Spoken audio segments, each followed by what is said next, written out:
नमस्कार मैत्रिणींनो, माझ्या या नवीन चॅनेलवरती तुमचे मनापासून स्वागत। तर सकाळचा टाइम आहे आणि सकाळचे वाजलेले आहे 7। तर पहा, माझं नाश्ता पण झालेला आहे, देवपूजा झाली सकाळची। आंघोळ तर सकाळी अगोदरच करून घेते, त्यानंतर देवपूजा करते आणि पहा नाश्ता बनवून झालाय। त्यानंतर मी भांडे वगैरे साफ केले आणि मला ना गहू साफ करायचे होते, आज गहू धुवायचे होते। तर गावाकडचे गहू होते, त्याला ना सोंडे लागले होते। तर म्हटलं पीठ पण संपत आलतं, तर म्हटलं आता पहिले भांडे वगैरे नाश्ता बिष्टा आवरून घ्यावा आणि नंतर गहू वगैरे धुवा। तर पहा, मी किचन वगैरे साफ केलं व्यवस्थित। आणि जेव्हा आपण जे नाश्ता वगैरे बनवतो किंवा स्वयंपाक करतो ना, तर लगेच त्याचे कण वगैरे जे अन्नाचे असतात ना, ते इथे तिथे सांडतात आणि किचनच्या गॅसच्या वरती पण ते उडतंच थोडंफार।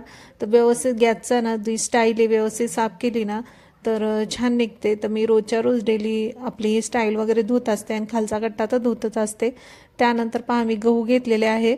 गव्हामध्ये ना पाणी टाकून व्यवस्थित पहिले 2-3 पाण्याने ना धुवून घेतले। त्याच्यावरती जे सोंडे धुतले ना, तर सोंडे वगैरे ते पाण्यावरती येतात आणि एखाद्या चाळणीमध्ये नंतर ते गाळून घ्यायचे। ते खाली बेसिंगमध्ये पडत होते ना, मग मी बारीक एक चाळण घेतली, धुवून नंतर त्याच्यामध्ये ओतून घेतले आणि वरचे जे थोडेफार जे किडके वगैरे गहू असले ते पण निघून जातात आणि सोंडे पण निघून जातात।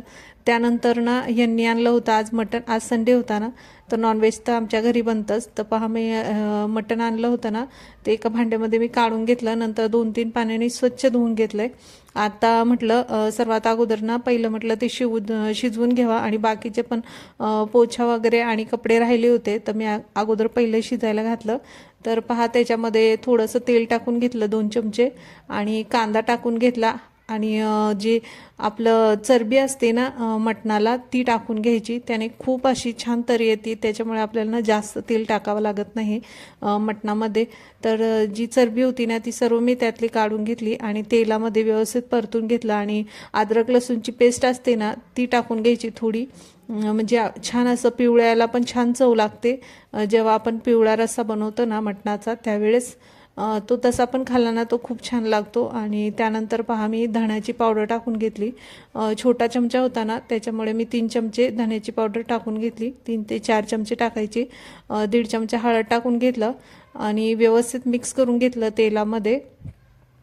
तर याच्यामध्ये ना अद्रक लसूणची पेस्ट टाकली, 4 चमचे धना पावडर, 1.5 चमचा हळद आणि कांदा कापून टाकला आणि व्यवस्थित नंतर पूर्ण हे मटण टाकून ना व्यवस्थित परतून घ्यायचं। जोपर्यंत आपल्या मटणाला पाणी सुटत नाही ना तोपर्यंत व्यवस्थित परतून घ्यायचं।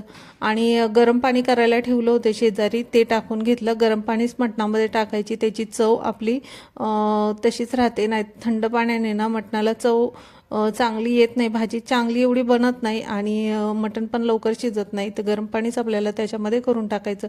त्यानंतर 1.5 चमचा मीठ टाकून घेतलं आणि कुकरला ना मी 2-3 शिट्ट्या ह्याच्या काढून घेतल्या। एकदम कमी गॅसवर आपल्याला 2-3 शिट्ट्यामध्ये काढून घ्यायचं। काही कुकरला ना लवकर शिजतं, पण ह्या कुकरमध्ये ना 2-3 शिट्ट्यामध्ये मटण वगैरे मी ह्याच्यामध्येच बनवते, शिजवून घेते, तर त्याच्यामध्ये शिजतं व्यवस्थित। तर पहा, बाहेर मी गहू धुतले होते ना ते वाळायला टाकले होते गॅलरीमध्ये आणि खूप कबूतर येतात गॅलरीमध्ये, त्याच्यामुळे येता जाता सारखं त्याच्यावर लक्ष द्यावं लागतं। आणि बाहेर पहा, आमच्या गॅलरीच्या समोर जे झाड आहे ना त्याला खूप छान असे फुलं येतात आणि खाली गार्डन आहे बरं का, तिथे मुलं वगैरे खेळत राहतात, तर मध्ये आधी छान वाटतं, त्यांचा आवाज वगैरे येत राहतो। तर पहा, हे जे गॅलरी आहे ना त्याच्यासमोरच हे झाड आहे, त्याला खूप छान असे सुंदर फुलं येतात रोजच्या रोज।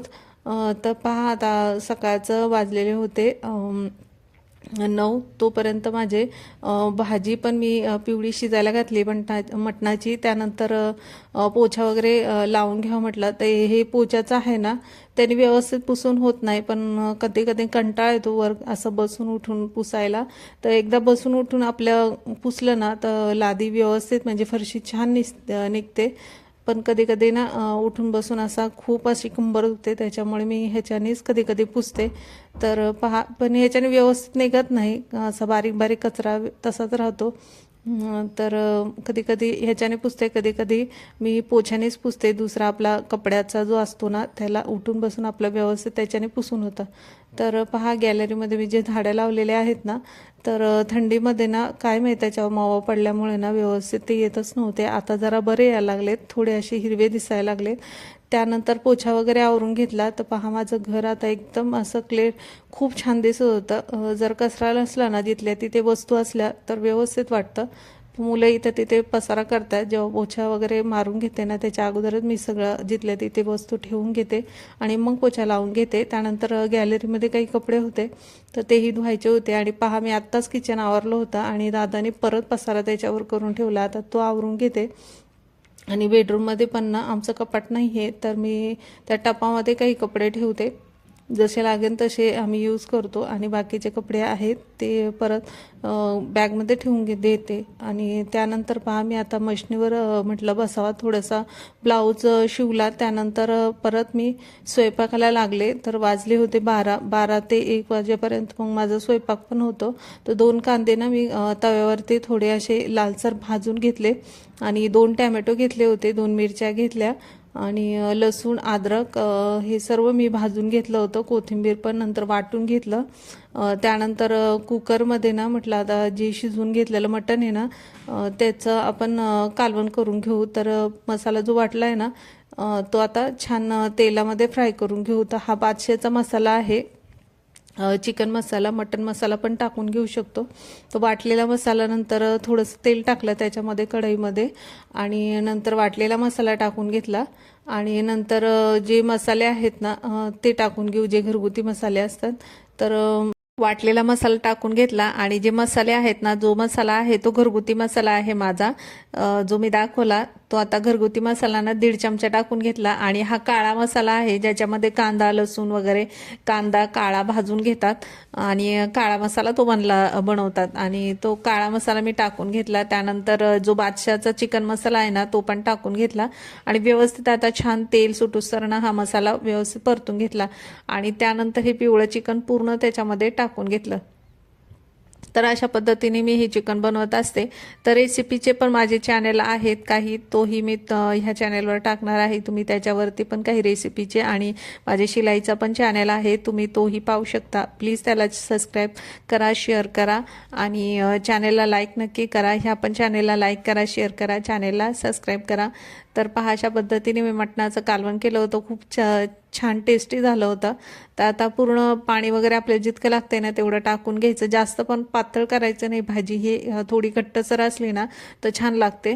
तर पहा त्यानंतर ना थोडं मीठ टाकून घेतलं. आपण अगोदर 1.5 चमचा मीठ टाकलं होतं, नंतर परत मी अर्धा चमचा मीठ टाकून घेतलं आणि बारीक चिरलेली कोथिंबीर टाकून घेतली आणि अगदी कमी गॅस केला आणि कमी गॅसवर मी छान याला उकळी काढून घेतली. तर अशा पद्धतीने आपलं हे मटणाचं कालवण तयार झालं होतं. बाजरीच्या भाकरी आणि मस्त भात असा आमचा रविवारचा आजचा बेत होता आणि सॅलेड पण कापून घेतलं होतं. तर अशा पद्धतीने हा मी दुपारचा माझा हा स्वयंपाक होता. तर मैत्रिणींनो, व्हिडिओ आवडला असेल ना, व्हिडिओला लाईक करा, शेअर करा, चॅनेलला सबस्क्राईब